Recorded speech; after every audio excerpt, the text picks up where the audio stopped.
hook despite quite literally dancing as she got up from the knockdown. The referee decided she hadn't taken enough damage and allowed the fight to continue. Obviously this only fired Aline up more. She pushed Nelia back with a front kick to create distance and then knocked her out again with another left hook, but for some reason the ref still wasn't satisfied and let the fight go on. At this point, Celia was wobbling after every punch, eventually collapsing again. Her corner had seen enough and threw in the towel to stop the absolute beatdown. Chaman Soar.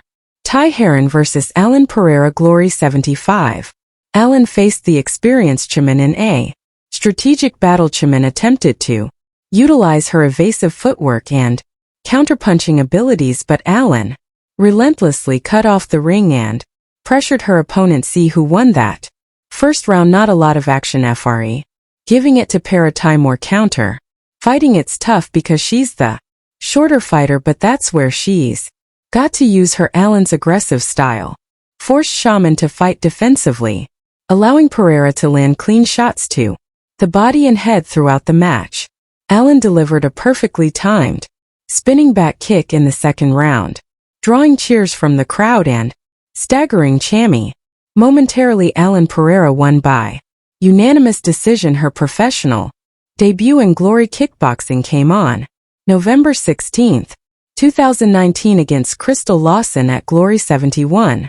Aline displayed precision striking and footwork. Aline made her professional kickboxing debut in a high-energy bout against Crystal Lawson. From the opening bell, Aline controlled the pace. A straight right had a 1-2 and down goes.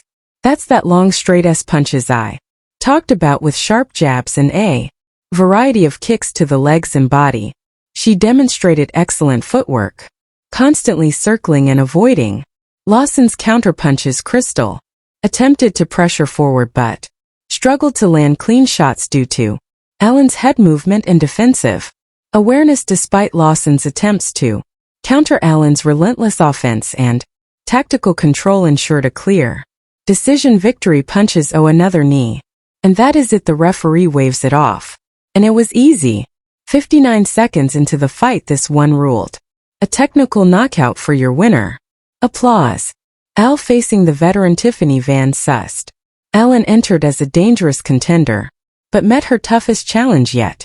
Tiffany's superior footwork and evasive tactics frustrated Aline, who struggled to land clean shots. Despite this, Aline managed to land several powerful hooks and kicks throughout the fight. Tiffany, that shorter fighter, and Pereira having that bladed stance. The cap kick is a very good weapon. Oh, nice entry there by Van.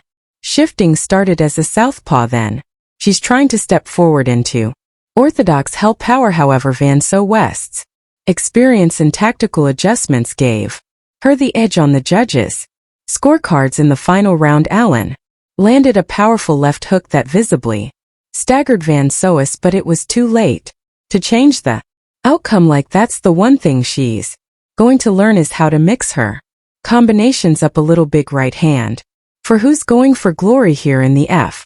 Aline Pereira lost by unanimous decision. In 2022, Aline decided to expand her skill set by transitioning to MMA, training at Tira MMA and Fitness under Glover Tira alongside her brother Alex.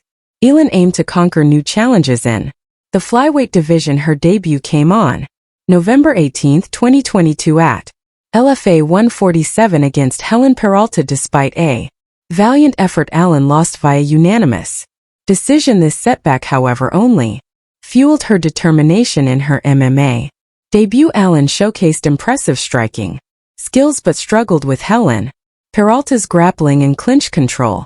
Helen repeatedly closed the distance, forcing her into grappling exchanges where she was less comfortable. Despite landing clean shots during the stand-up exchanges, Aline couldn't prevent Helen's takedowns and control on the mat. However, Aline was able to land a head kick in the second round that briefly stunned Peralta, showing her potential in MMA. Despite losing by decision, Aline showed strong clinch and takedown game from Helen, as well as masterful precise strikes from Aline, which are reminiscent of her brother's powerful strikes. Her only MMA Victory. Alan's opponent was clearly terrified of her power, and for good reason. With the very first clean shot she dropped to the canvas the second time Alan attacked, her opponent literally sprinted across the entire octagon to escape. The only way for her to survive was to clinch and grapple, but Alan showed noticeable improvement in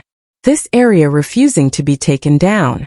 Toward the end of the round, Alan felt more comfortable and started unloading on her opponent against the cage, but in the final second she got a little too carried away and ended up getting taken down. In the second round she was lighter on her feet, which helped her land her shots more accurately. Her opponent's face was the perfect testament to Alan's devastating power. It wasn't like she hit her that many times, but her face was already turning into ground beef. Alan landed a solid combination followed by a high kick which seemingly shut her opponent's eye. From that point on, her opponent was in full survival mode, running away to avoid getting knocked out, which to her credit she managed. It was clear that Alan fought more cautiously in this bout, focusing on avoiding takedowns, and it paid off. She dominated in the stand-up, brutalized her opponent, and won a confident decision victory. At LFA 168, Aline Pereira faced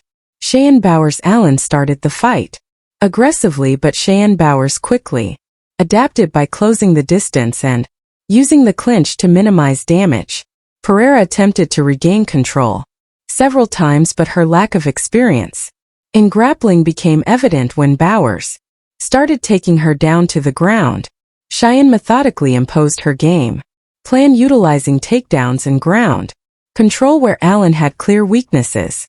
Although Pereira tried to escape and continue striking, Bowers didn't allow her to find her rhythm. By the final bell, Bowers was in clear control, scoring points through dominance in grappling and positioning. Pereira, despite showing resilience and heart, couldn't find a way to impose her own style. It's obvious that